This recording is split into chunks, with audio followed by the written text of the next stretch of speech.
Hello everyone, स्वागत है आप सब लोगों का पीसीएस बाई तरुण में। जैसे कि आप सभी को पता है कि यूपी पीसीएस प्रीलिम्स की टेस्ट सीरीज लगा रहे हैं। दृष्टि आईएएस कोचिंग की टेस्ट सीरीज है ये। और आज की जो हमारी टेस्ट सीरीज है वो 19वीं टेस्ट सीरीज होने वाली है दृष्टि की। बाकी की हमारी टेस्ट सीरीज संस्कृति आईएएस की, जीएस वर्ल्ड की, देह की लगा चुके ऑलरेडी चैनल पर डली हुई है। साथ में आज जो टेस्ट सीरीज होगी भूगोल ज्योग्राफी की बात करेंगे और यहाँ पर कुछ क्वेश्चन करंट अफेयर से संबंधित भी होगी। एग्जाम डेट अगले संडे को ही है, 22 दिसंबर 2024 को एग्जाम है। तो अब की तैयारी पूर्ण रूप में हो ही चुकी होगी, तो आप लोग टेस्ट सीरीज का मजा ले रहे होंगे आनंद पूर्वक। तो टेस्ट सीरीज जरूर लगाइएगा, एग्जाम के पर्पज से बहुत ज्यादा इंपॉर्टेंट ये रहती है। खैर, जल्दी चैनल को लाइक शेयर सब्सक्राइब कर लीजिए। हम आज के पहले क्वेश्चन की तरफ बढ़ेंगे। 100 क्वेश्चन तक हम वहां पर प्रीवियस वीडियो में लगा चुके थे। आज हम 101 नंबर से बात करने वाले हैं। एमपॉक्स, जिसको मंकी पॉक्स के नाम से भी जाना जाता है, निम्नलिखित में से कौन सा कथन सत्य है? क्वेश्चन ये है कि एमपॉक्स कह लो या फिर कह लो कि मंकी पॉक्स, जिसको इसी नाम से जाना जाता है, इसमें से कौन सा कथन सही है इनके बारे में। तो एमपॉक्स एक वायरस है जो कि संक्रमित व्यक्ति के शारीरिक तरल पदार्थ के साथ निकट संपर्क में फैलता है। तो ध्यान रखिएगा, क्या है? एक वायरस है एमपॉक्स। ठीक है, मंकी पॉक्स एक वायरस की श्रेणी में आता है। नेक्स्ट क्वेश्चन आता है कि रामसर आर्द्रभूमि के संदर्भ में निम्नलिखित में से कौन सा कथन सही है? रामसर आर्द्रभूमि की बात कर रहा है कि भारत ने 1982 में 1982 में रामसर कन्वेंशन पर हस्ताक्षर किए थे। बिल्कुल बात ठीक है। गुजरात में आर्द्रभूमि के अंतर्गत अधिकतम क्षेत्र आता है, ये भी ठीक है। तो आप दोनों पे टिक लगाओगे, 1 और 2 सही है। नेक्स्ट क्वेश्चन है कि निम्नलिखित में से किस फिल्म को 70वें राष्ट्रीय फिल्म पुरस्कार 2024 में सर्वश्रेष्ठ फीचर फिल्म के रूप में सम्मानित किया गया? तो कौन सी फिल्म थी? आट्टम फिल्म थी। कौन सी थी? आट्टम फिल्म थी, और इसको ही मलयालम फिल्म थी। और ये ध्यान रखिएगा, 70वें राष्ट्रीय फिल्म का पुरस्कार दिया गया है फीचर फिल्म के रूप में। रुचिरा कंबोज के स्थान पर संयुक्त राष्ट्र में स्थायी भारत के प्रतिनिधि के रूप में कैसे नियुक्त किया गया है? बात कर रहा है कि रुचिरा जो कंबोज थी उनका स्थान लिया है संयुक्त राष्ट्र में स्थायी भारत के प्रतिनिधि के रूप में, लेकिन किसने लिया है? पर्वतानेनी हरीश के द्वारा लिया गया है स्थान। निम्नलिखित में से किसे अग्नि मिसाइल का जनक या अग्नि पुरुष के नाम से जाना जाता है? अग्नि मिसाइल का जनक या फिर अग्नि पुरुष के नाम से किसको जाना जाता है? डॉक्टर राम नारायण अग्रवाल को जाना जाता है। ध्यान रखिएगा, आप इस पे कंफ्यूजन मत होइएगा कि एपीजे अब्दुल कलाम को मिसाइल मैन के रूप में जाना जाता है, लेकिन राम नारायण अग्रवाल को ध्यान रखिएगा अग्नि पुरुष या फिर अग्नि मिसाइल के जनक के रूप में जाना जाता है। और ये कौन थे? डीआरडीओ में वैज्ञानिक थे। ठीक है, चलिए नेक्स्ट क्वेश्चन है कि निम्नलिखित में से किसे पेरिस 2024 का पैरालंपिक उद्घाटन समारोह के लिए संयुक्त ध्वजवाहक के रूप में नामित किया गया था? देखो, ये जो पेरिस पैरालंपिक है, ओलंपिक है, इनमें ध्वजवाहक भी नियुक्त किए जाते हैं, लेकिन कौन थे संयुक्त रूप से पैरालंपिक में? तो अगर हम देखा जाए इनमें संयुक्त रूप से सुमित अंतिल और भाग्यश्री जाधव। कौन थे? सुमित अंतिल और भाग्यश्री जाधव को ज्वाइंट रूप में इनको ध्वजवाहक बनाया गया था। नेक्स्ट आता है कि किसी दशक को भारत में जनसंख्या विस्फोट का काल कहा जाता है? भारत में जनसंख्या विस्फोट का काल किस दशक को कहा जाता है? 1951 से 1981, 1951 से लेकर 1981 के अंतर्गत। ध्यान रखिएगा, जनसंख्या प्रफुष्ट का काल के रूप में, जनसंख्या विस्फोट काल के रूप में जाना जाता है। ठीक है, उम्मीद है आप लोगों ने चैनल को सब्सक्राइब लाइक शेयर कर लिया होगा। बाकी की और सारी वीडियो है हमारे चैनल पर, वो आप लोग देख ली होंगी। शेयर करना मत भूलिएगा, शेयर करने से मुझे मोटिवेशन मिलता है, अच्छा लगता है। साथ में हमारा ऐप भी आ चुका है जिसका नाम है नट लर्निंग ऐप, जिसके ऑप्शन में इसकी लिंक भी है और ऊपर स्क्रॉल भी चल रहा है, डाउनलोड कर सकते हो सर्च करके भी, या डिस्क्रिप्शन में लिंक है, लिंक से भी क्लिक करके ऐप को डाउनलोड करके आप लोग किसी भी एग्जाम की तैयारी करो, टेस्ट सीरीज लगा सकते हो। वहां पर आपको सभी एग्जाम्स की टेस्ट सीरीज मिल जाती है, चाहे वो आरओ हो, बीपीएससी हो, यूपीएससी हो, एसएससी हो, बैंक हो, रेलवे हो, सभी एग्जाम्स की टेस्ट सीरीज आपको इस ऐप पर मिल जाएंगी। ठीक है, क्वेश्चन है निम्नलिखित में से कौन सा प्रवासन के प्रेरक कारक है? प्रवासन की प्रेरक कारक के रूप में इन चारों में कौन कौन से को माना जाता है? तो एक तो प्राकृतिक आपदाओं को और गरीबी, इन दोनों ही को ही हम प्रवासन के कारक के रूप में जानते हैं। ए पे टिक लगाएंगे हम। बेहतर स्वास्थ्य सुविधाओं और नियमित काम की उपलब्धता, ऐसा कोई प्रवासन का कारक नहीं होता है। एक तरफ है शहरों का वर्गीकरण और एक तरफ है शहर, मतलब कि किस शहर का वर्गीकरण किस शहर के रूप में है, देख लेते हैं। धार्मिक और सांस्कृतिक स्थल की अगर हम बात करते हैं, यहां पर ऑप्शन होंगे। ठीक है, ठीक है,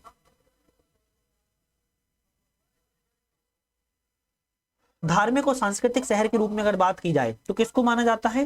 धार्मिक और सांस्कृतिक स्थल के रूप में कुरुक्षेत्र को जाना जाता है। तो 4 नंबर पे लगा लेंगे अपन क्रॉस।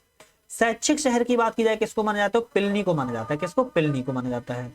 गैरिसन छावनी शहर के रूप में अंबाला को जाना जाता है, तो तीसरे पे टिक लगाएंगे। और औद्योगिक शहर के रूप में कोयम्बटूर को माना जाता है, पहले पे टिक लगाएंगे। तो इस तरीके से आप मिलान कर सकते हो, थोड़ा ध्यान रखिएगा, यहाँ पे क्लियर कर देते हैं, आप आराम से मिला लोगे, ठीक है, क्योंकि ये डबल पेज में है तो थोड़ा सा इसको मैनेज करना पड़ेगा। डी वाला ऑप्शन इसमें सही है। खैर नेक्स्ट क्वेश्चन चलते हैं। कहवा के संदर्भ में निम्नलिखित में से कौन सा सही है? कहवा की बात कर रहा है, मतलब कहवा मतलब कॉफी की बात कर रहा है, किसकी? कॉफी की बात कर रहा है। कॉफी के संदर्भ में कौन सा सही है? तो एक बागानी फसल है, उष्ण शीतोष्ण जलवायु परिस्थितियों में उगती है। गलत, ये गलत है। केरल देश में कहवा का सबसे बड़ा उत्पादक, क्या केरल सबसे बड़ा उत्पादक है? ये तो गलत है। क्यों? केरल नहीं है तो फिर कौन सा है? कर्नाटक है। ध्यान रखिए कौन सा है? कर्नाटक का नाम आता है। और यहाँ पर क्या कह रहा है? बागानी फसल है। कैसी फसल है? बागानी, जबकि समशीतोष्ण न होकर कैसी है? उष्णकटिबंधीय रोपण फसल है ये, ठीक है। तो आप डी पे लगाओगे, ना तो पहला ही सही है ना ही दूसरा सही है, बाकी मैंने आपको बता दिया है। निम्नलिखित में से कौन सा तीर्थ नगर उत्तराखंड में चारधाम महामार्ग विकास परियोजना के अंतर्गत शामिल नहीं है? तो ऐसा बात कर रहा है कि उत्तराखंड के चारधाम महामार्ग है जो, उसमें इनमें से एक क्षेत्र ऐसा है जो शामिल नहीं है। कौन सा नहीं है? केदारनाथ, यमुनोत्री और गंगोत्री शामिल है, जबकि तुंगनाथ ऐसा कोई क्षेत्र नहीं है जो वहां पर शामिल हो। कृषि योग्य भूमि को 1 वर्ष से अधिक किंतु 5 वर्ष से कम समय तक बिना जोते छोड़ दिया जाता है, उसे क्या कहा जाता है? 1 वर्ष से अधिक को लेकिन 5 वर्ष से कम के लिए अगर बिना जोते छोड़ दिया तो उसको कहते हैं वर्तमान प्रति के अतिरिक्त अन्य प्रति। क्या कहते हैं? वर्तमान प्रति के अतिरिक्त अन्य प्रति कहते हैं उसको। ओश, अमन और बोरो किस फसल की किस्म है? देखो ये इंपोर्टेंट क्वेश्चन है कि ओस फसल, बोरो है जो किस किस्म की फसलें हैं? आप बोलोगे चावल की फसलें। कैसी हैं? चावल के अंतर्गत सारी फसलों के ये नाम है। निम्नलिखित में से कौन सा लोहा और इस्पात उद्योग के लिए आवश्यक कच्चा माल है? लोहा और इस्पात उद्योग के लिए सबसे आवश्यक कच्चा माल कौन सा होगा? मोलोलाइट, डोलोमाइट, फायर क्ले, चूना पत्थर और मैंगनीज, ये चारों ही देखा जाए तो लोह और इस्पात के लिए प्रयोग में लाए जाते हैं। आप डी पे टिक लगा लेना। नेक्स्ट क्वेश्चन है, कौन सा लोहे और इस्पात संयंत्र जो देश है वो सम्मिलित नहीं है? तो एक ऐसा देश है जो यहाँ पर सम्मिलित नहीं है, किसके लिए? लोहे इस्पात और संयंत्र देश के रूप में। देख लेते हैं। राउरकेला इस्पात संयंत्र की बात करें जर्मनी के सहयोग से ही बनाया गया था। भिलाई अगर इस्पात संयंत्र की बात करें तो संयुक्त राज्य से नहीं, इसकी किससे? ब्रिटेन से, यूके से, ठीक है, ब्रिटेन से बनाया गया था, इसका ध्यान रखिएगा। और अगर हम बात करें बोकारो की तो रूस के सहयोग से ही। दुर्गापुर की बात करें तो यूनाइटेड किंगडम के सहयोग से। लेकिन अगर हम बात करें भिलाई की तो भिलाई की, सॉरी भिलाई यूके नहीं है, सॉरी भिलाई यूके नहीं रहेगा, भिलाई रहेगा रूस के सहयोग।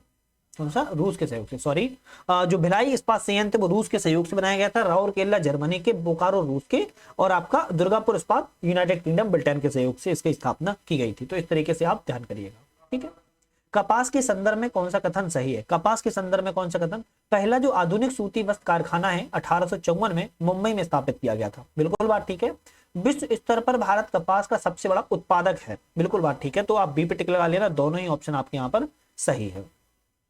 राष्ट्रीय जलमार्ग 1 का विस्तार है। राष्ट्रीय जलमार्ग जो 1 है कहां से कहां विस्तार है? इलाहाबाद से हल्दिया तक विस्तार होता है, ध्यान रखिएगा, ठीक है। निम्नलिखित में से किस वर्ष टीवी को ऑल इंडिया रेडियो एयर से अलग कर दिया गया और दूरदर्शन डीडी के रूप में एक अलग पहचान इसको दी गई थी? तो किस वर्ष? 1976 में, 1976 में टीवी को ऑल इंडिया रेडियो से अलग कर दिया गया था और दूरदर्शन के रूप में इसको एक नई पहचान के रूप में स्थापित किया गया था। निम्नलिखित में से कौन से पेट्रो रसायन उद्योगों के उपसमूह हैं? जो पेट्रो रसायन उद्योग होता है उसके उपसमूह कौन कौन से कह रहा है, देख लेते हैं। पॉलीमर समूह है, सिंथेटिक फाइबर भी है, इलास्टोमर्स ये भी है, और सर्फेक्टेंट इंटरमीडिएट ये भी है। तो उपरोक्त आप डी पे टिक लगाओगे, चारों ही ऑप्शन आपके पेट्रो रसायन उद्योग के लिए उपसमूह के रूप में कार्य करते हैं। निम्नलिखित में से कौन सा रबी फसलों के प्रकार है? अब कह रहा है कि रबी फसलों के प्रकार कौन कौन से हैं? तो गेहूं और जौ दोनों रबी फसलों के हैं, जबकि बाजरा और अरहर क्या है? ये खरीफ की फसलों के हैं, ठीक है। निम्नलिखित में से कौन सा परमाणु ऊर्जा परियोजना और राज्य सम्मिलित नहीं है? मतलब कि ये लिखिए, एक साइड परमाणु ऊर्जा परियोजना है और एक साइड राज्य है, लेकिन इनमें से सही सम्मिलित एक नहीं है। कौन सी नहीं है? तारापुर की बात की जाए तो महाराष्ट्र में है, कलपक्कम की बात करें तमिलनाडु में है, नरोरा की बात करें तो उत्तर प्रदेश में, इसको इंपोर्टेंट याद रखना है। कैगा की बात करें आंध्र प्रदेश में नहीं है, तो ये कहां पर है? ये कर्नाटक राज्य में है। तो ध्यान रखिएगा, डी ऑप्शन आपका गलत था, टिक सही हो गया है, ठीक। चलिए नेक्स्ट आता है लोहे एस्क और राज्य है। अब ये लोहे एस्क और राज्य है, मतलब कि कौन सा लोहे एस्क किस राज्य में है? हम यहाँ पे देख लेते हैं। सुंदरगढ़ की बात करें कहां पर है? उड़ीसा राज्य में है। कहां पर है? उड़ीसा राज्य में है। चित्रदुर्ग की अगर हम बात करें कहां पर है? तो ये कर्नाटक राज्य में है। कहां पर है? कर्नाटक में है। भंडारा की बात करें कहां पर है? महाराष्ट्र राज्य में है। और अगर हम बात करें कि नोआ मुंडी की कहां पर है? झारखंड राज्य में है। तो इस तरीके से आप लोग थोड़ा सा इनको ध्यान रख लेना, ठीक। चलिए नहरकटिया तेल क्षेत्र निम्नलिखित में से किस राज्य में है? इंपोर्टेंट है, नहरकटिया जो क्षेत्र है वो कहां पर है? असम राज्य में है। इंपोर्टेंट है, ध्यान रखिएगा, है ना। नीचे दिए गए कथनों पर अभिकथन 1 और कारण 2। पृथ्वी से हमें चंद्रमा का केवल एक भाग ही दिखाई देता है, क्या ये सही है? बिल्कुल बात ठीक है, क्योंकि चंद्रमा जो है पृथ्वी के चारों ओर लगभग 27 दिनों में परिक्रमा करता है और अपनी धुरी पर एक बार परिक्रमा करने में उतना ही समय लेता है। क्या ये दोनों सही है? बिल्कुल बात है, दोनों सही और सही व्याख्या भी ये कर रहा है, ध्यान रखिएगा, ठीक है। चलिए नेक्स्ट क्वेश्चन है, शुष्क भूमि कृषि के संदर्भ में कौन सा कथन सही है? शुष्क भूमि कृषि के संदर्भ में कह रहा है यह मुख्यतः उन क्षेत्रों तक सीमित है जहां वार्षिक वर्षा 75 सेंटीमीटर से कम होती है। ध्यान रखिएगा, 75 सेंटीमीटर से जहां अगर वर्षा कम होती है वहां पर शुष्क भूमि क्षेत्र आते हैं। इस खेती की अधिकतर जो है रागी, बाजरा, जूट, ज्वार की फसल की जाती है। गलत है, क्योंकि रागी और जो बाजरा है वो यहाँ पर नहीं किया जाता है, ना ही जूट किया जाता है, तो यहाँ पर केवल ए वाला ऑप्शन आएगा, ठीक है। निम्नलिखित में से भारत के किस राज्य में राष्ट्रीय राजमार्गों का सबसे बड़ा नेटवर्क है? राष्ट्रीय राजमार्गों का सबसे बड़ा नेटवर्क किस राज्य में? महाराष्ट्र में है। कहां पर है? महाराष्ट्र राज्य में है। पेंटोंग टॉर्न श्रीवास्तव को निम्नलिखित में से किस देश का सबसे युवा प्रधानमंत्री नियुक्त किया गया है? तो सबसे युवा प्रधानमंत्री कहाँ के बनाए गए हैं? इनको थाईलैंड के बनाया गया है, ध्यान रखिए, ठीक है। मुख्यमंत्री माझी लड़की बहन योजना किस राज्य के द्वारा शुरू की गई है? मुख्यमंत्री माझी लड़की बहन योजना की बात कर रहे हैं तो ये महाराष्ट्र राज्य सरकार ने इसकी शुरुआत की है, ध्यान रखिए। चलिए नेक्स्ट क्वेश्चन है, निम्नलिखित में से किसे भारत के नए कैबिनेट सचिव के रूप में नियुक्त किया गया है? भारत के नए कैबिनेट सचिव के रूप में जो नियुक्ति है टीवी शोभनाथन की गई है, ठीक है। भारत के विदेश मंत्रालय new space India limited NSIL ने मुनाल उपग्रह के प्रक्षेपण हेतु अनुदान सहायता प्रदान करने के लिए एक समझौता ज्ञापन पर हस्ताक्षर किए। यह उपग्रह निम्नलिखित में से किस देश के द्वारा विकसित किया गया है? तो जो मुनाल उपग्रह के प्रक्षेपण हेतु अनुदान सहायता समझौता किया गया है, यह प्रक्षेपण किस देश के द्वारा किया जा रहा है, या यह उपग्रह निम्नलिखित में से किस देश के द्वारा विकसित किया गया है? आप बोलोगे नेपाल देश ने इसको विकसित किया हुआ है, ध्यान रखिएगा, किसने? नेपाल ने किया हुआ है, ठीक है। किस देश ने भारतीय राष्ट्रपति द्रौपदी मुर्मू को grand collar of the order से सम्मानित किया है? Grand collar of the order से सम्मानित भारतीय राष्ट्रपति द्रौपदी मुर्मू हुई है, लेकिन किस देश से? तिमोर लेस्टे की क्या की गई है? इनको सम्मानित किया गया है, ठीक है। नेक्स्ट आता है, गौरव एक लंबी दूरी की ग्लाइड बम के संदर्भ में कौन सा कथन सही है? गौरव एक लंबी दूरी की ग्लाइड बम के संदर्भ में कह रहा है कौन सा कथन सही है? तो यह हवा से लॉन्च किए जाने वाला 1000 किलोग्राम का क्लास ग्लाइड बम है जो लंबी दूरी तक लक्ष्य को भेजने में सक्षम है, ठीक है। दूसरा है, यह रिसर्च सेंटर इमारत हैदराबाद द्वारा स्वदेशी रूप से डिजाइन और विकसित की गई है। तो ये दोनों ही कथन आपके क्या है? सही है, 1 और 2 दोनों आपके इसमें सही है। आर्थिक मामलों के मंत्री स्तरीय सम्मेलन की अध्यक्षता कौन करता है? तो भैया आपको ध्यान रखना है, प्रधानमंत्री के द्वारा की जाती है। किसकी? प्रधानमंत्री के द्वारा आर्थिक मामलों की जो मंत्रिमंडलीय समिति की अध्यक्षता है वो भारत के प्रधानमंत्री करते हैं।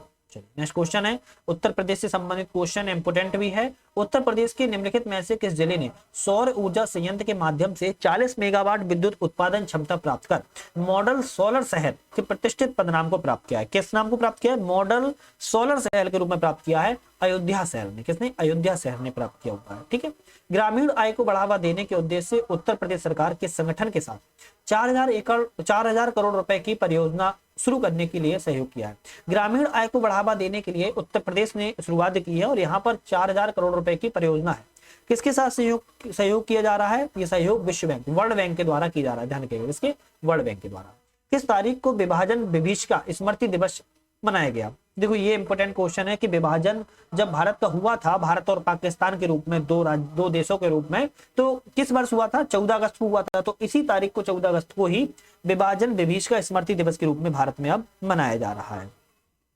उत्तर प्रदेश सरकार पर्यटन में 5 गुना वृद्धि की योजना बना रही है। 5 गुना पर्यटन वृद्धि के लिए योजना बना रही है। कब तक के लिए बना रही? 2028, ध्यान रखिएगा, 2028 तक की योजना है उत्तर प्रदेश की, पर्यटन के क्षेत्र में टूरिज्म आता है उसके क्षेत्र में 5 गुना वृद्धि करेंगे, ठीक है। उत्तर प्रदेश सरकार ने राज्य में शिक्षा की गुणवत्ता में सुधार के लिए उत्तर प्रदेश सरकार विद्या समीक्षा केंद्रों का लागू करने के लिए क्या पहल चालू की है? विद्या समीक्षा केंद्रों को लागू करने के लिए शुरुआत की गई है टोल फ्री नंबर प्रणाली की। कौन सी? टोल फ्री नंबर प्रणाली की शुरुआत की है शिक्षा में जो गुणवत्ता में सुधार के लिए, ठीक है। विश्व स्तनपान सप्ताह कब मनाया गया? देखो ये कह रहा है कि जो वर्ल्ड ब्रेस्ट फीडिंग जो वीक है, सप्ताह है, वो कौन सी सप्ताह को मनाया जाएगा? 1 से 7 अगस्त को मनाया जाएगा। कब से? 1 अगस्त से लेकर 7 अगस्त तक के बीच में इस सप्ताह में विश्व स्तनपान, जो महिलाएं स्तनपान कराती हैं अपने छोटे बच्चों को, शिशुओं को, उस सप्ताह के रूप में इसको मनाया जाएगा 1 अगस्त से 7 अगस्त के बीच में। ई सेहत टेली कंसल्टेंसी किसके द्वारा शुरू की गई है? तो ये जो कंसल्टेंसी है शुरुआत किसके द्वारा की गई है? ये शुरुआत भारतीय सेना के द्वारा की गई। ध्यान रखिए, इसकी भारतीय सेना के द्वारा की गई है। अयोध्या के भगवान राम पर आधारित दुनिया का पहला डाक टिकट भारत और निम्नलिखित में से किस देश के द्वारा संयुक्त रूप से जारी किया गया? तो अयोध्या के भगवान राम पर आधारित डाक टिकट है, लेकिन भारत के साथ साथ कौन सा देश इसमें और शामिल है जिसके द्वारा जारी किया गया है? आप बोलोगे लाओस। ध्यान रखिएगा, लाओस। ठीक है, कौन सा देश है? लाओस। अच्छा, लाओस के बारे में एक चीज और जान लो, जो साउथ ईस्ट की जो कंट्री है जैसे कि Myanmar, Thailand, Cambodia, Vietnam, Laos, तो यहां पर एक लाओस एक ऐसा देश है जो स्थलबद्ध है, मतलब कि इसकी सीमा जो है वो किसी भी महासागर या सागर से नहीं जुड़ती है। ये क्वेश्चन इंपोर्टेंट आता भी है तो इसको ध्यान रखना है। ठीक है, तो लाओस और भारत ने मिलकर अयोध्या राम पर एक डाक टिकट जारी किया हुआ है।